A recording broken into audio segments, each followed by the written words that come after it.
Hey beloved game designers, do you know this problem? You're working on a bigger game project for some months or even years, and you know that it will even need some more time, but there is this idea for a smaller game you would love to make. But you know you should just finish your big project first before starting something else again? I guess, and I hope I'm not alone with that feeling. That's probably one reason why we love game dev jams. So, I was playing a new game with a friend recently, Zombiepede Recharged. It was free on Epic and I thought, Benny, you call yourself a game designer but never played this classic Atari game? This remake is even cooperative, give it a try. I don't want to hastily judge the devs, but besides some major menu overlapping bugs, we weren't able to make two gamepads work, and as we were playing on a projector screen, my friend with the gamepad, me with the keyboard sitting directly in front of the screen, it was, let's say, annoying. But we did enjoy the mechanics of the game, and for me they were even innovative. So I made kind of a joke and said, listen, I will make another remake of the game, how hard can it be? I will make this in a few hours, and next time we can play my version with two gamepads.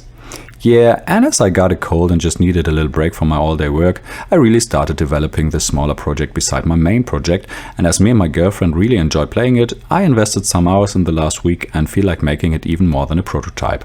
And as I think that some of my design decisions, errors and solutions could be interesting for you, I want to share my thoughts and of course look forward for your ideas and feedback.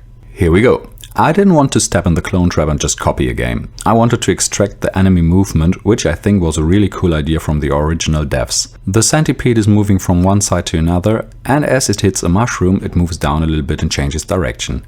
As you shoot a part of it, it becomes a mushroom. So, the more you shoot, the faster they come down and the more likely they are going to hurt you in the lower area of the screen on which you are able to move. Then I asked myself which game genre needs some attention. Yeah, Benny, there aren't any zombie games out there, you need to make one.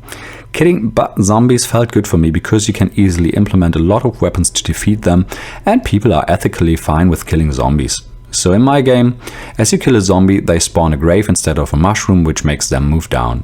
In the Zombiepede Recharged version, they integrated power-ups, which you could receive when killing a special bug, and they really made the game cooler as you can shoot with multiple shots, explosions, insane speed, shields and so on. But what I didn't enjoy was the complete randomness and timers. You pick up a random power-up for some time and then it's gone. There is no possibility to build up your hero or follow a concrete strategy and individualization, which most of us enjoy. That's why I implemented a weapon shop, which every player can open anytime as long as the shop is available. For now it is closed for 25 seconds after using it. One reason for my shop timer is that if you play with 4 players, the game won't be paused every 5 seconds because someone wants to buy some ammunition. Another reason is that it's an own mechanic to open the shop. I integrated 4 slots in the shop for random weapons upgrades, which you can buy to increase ammunition, damage or speed of your favorite weapon. So the more often you open the shop, the more likely you will find the upgrade you desire. And the randomness here was and still is an interesting question for me, where it's hard to find the right balance. I want people to go for their desired builds. So I could just offer a shop where they can buy the upgrades they like if they have enough resources, for example like in League of Legends. But that has 2 major disadvantages I want to avoid. First, if people can always buy everything they want, they perhaps tend to always buy the same things. As you just love to play a sniper, you are probably always going to buy it, and the game could become boring faster as you don't try all the content it has to offer. But if there is an upgrade for the machine gun available in the beginning, but not for the sniper, you perhaps decide to go for it instead in this round because you are more likely to get it upgraded soon and you will learn about its benefits. The second advantage of randomness here is that it helps to balance the game as it allows you to implement overpowered builds. If there is a small chance to stack many damage perks and a legendary effect which makes you feel like a god destroying everything around you, it probably makes you want to play again and try to go for different builds, like in Slay the Spire, Brotato or all the roguelikes, Vampire Survivor likes, etc. out there. Some games even implement attributes you can level or buy, which increase the chance to get the right items or legendaries you need for your build. And as the time between each monster spawn is reduced permanently in my game, there will be more and more monsters to defeat, which can give you the feeling of a mighty hero. If you had a shop like in League of Legends and there would be an overpowered build, you would always go for it. I'm gonna continue working on my shop system because it still doesn't feel good enough. As long as there is no upgrade for the weapon you are leveling right now, it feels unsatisfying if you can't buy any upgrade, and it feels like you are losing the game if you can't level up each time you open the shop. So right now, most of your game success relies on if there are the right upgrades to buy.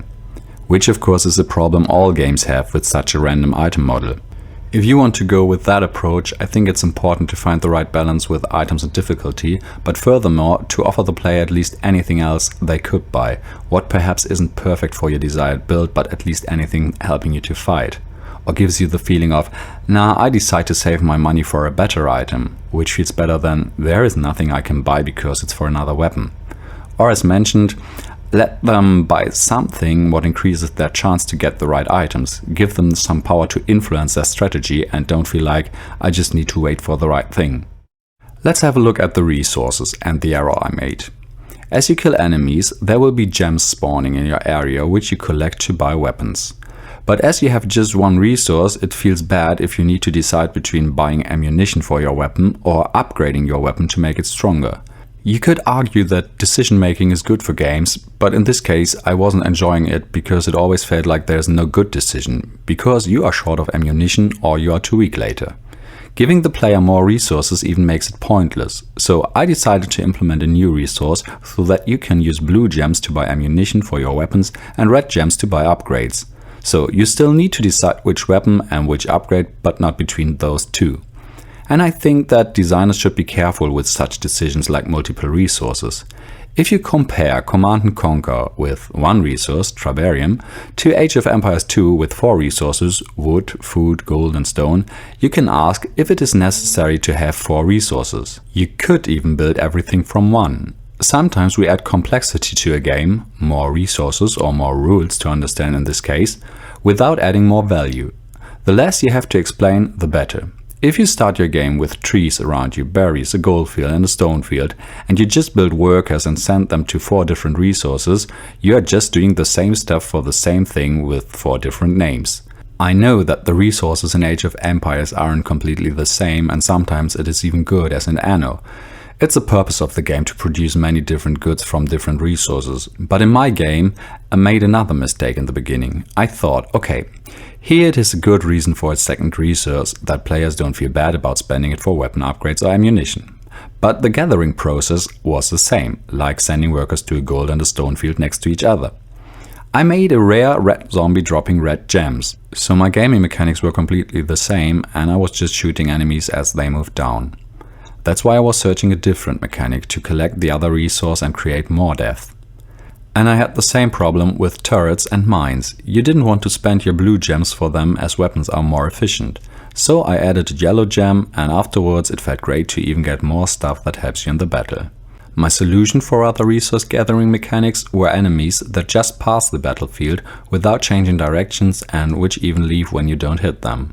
There is a horizontal walking enemy now, which is even more difficult to kill with some weapons the farther it walks outside, which makes sniper rifles very effective. And there is a vertical moving enemy which is easier to kill because it will move in your area, but which can hurt you and distract you.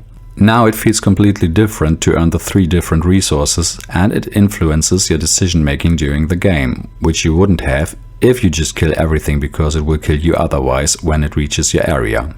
Do you have some other ideas? Now to the high score. The game is getting more difficult the longer you play, so it felt right to copy the high score mechanic to motivate players. But I think this isn't enough today. I really don't like high scores that much and was looking for a different solution. Meanwhile, I was working on different levels to challenge the players to try some builds as different weapons are more efficient against different enemies. Which had some mistakes in the beginning too. My sniper rifle, for example, had a penetration effect so that bullets could hit enemies behind. As there were spawning a lot of enemies later on, the sniper rifle felt a bit like an AoE weapon, which kind of competed against the grenade launcher. Also, I was never using ZMP or shotgun, as the other weapons were stronger. I fixed that with new enemies like small spiders, which could be hit better by those weapons. So I created levels to go for shotgun builds or turret builds, etc. And I added an unlock feature. As you reach the high score of 1000 points in the first level, the next will be unlocked and so on. But even that felt a little bit boring, as you could just play, shoot, die and get your points. My solution? I created a lot more tension with linking the high score to an escape scenario. When you reach the needed points of a level, you can open the shop and call a rescue spaceship, which takes you with it. And only when you escape you can unlock the next level and get some bonus points. This felt amazing. We had a lot of situations where we felt like being overrun by the enemies, and in the last second the ship arrived and we could leave in safety. I thought of removing the high score and link it, for example, to a resource you collect from a boss, or just killing a boss makes it possible to call the rescue ship, but the increasing number creates a bigger tension. You know you need 5,000 points to call the ship, and currently you are at 3,000 and enemy numbers are increasing. It gives you a better feeling of how long you have to stay. And if you are very overpowered, you can stay longer, gather more points and call the ship later. Finally, a short analysis of the emotional design.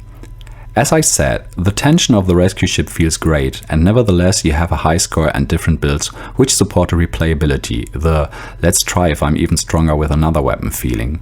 Furthermore, the game has a design with different enemies and weapons which allow players to communicate and rely on each other. One player clears the bugs with an MP, the other player goes for the big ghouls, one is sniping for yellow gems, and so on. You need to share resources so that all players can upgrade their weapons. The team building feels good for me. And although it's just a prototype, the weapons already feel nice when you become stronger. Your shotgun gets more bullets, or you find that special upgrade which allows your sniper rifle to penetrate enemies. I've felt fun and power when shooting an MP with 60% attack speed or building 10 towers clearing the screen. I'm gonna implement more visual feedback on upgraded weapons to increase the feeling, but I'm glad it's already working. I hope there were some interesting thoughts for you, and I welcome feedback, ideas or better or different solutions. Do you experience some of my problems too? Have you a game dev affair? And most important, how should I call the game? I'm thinking of Zombiepede or Zombiepede.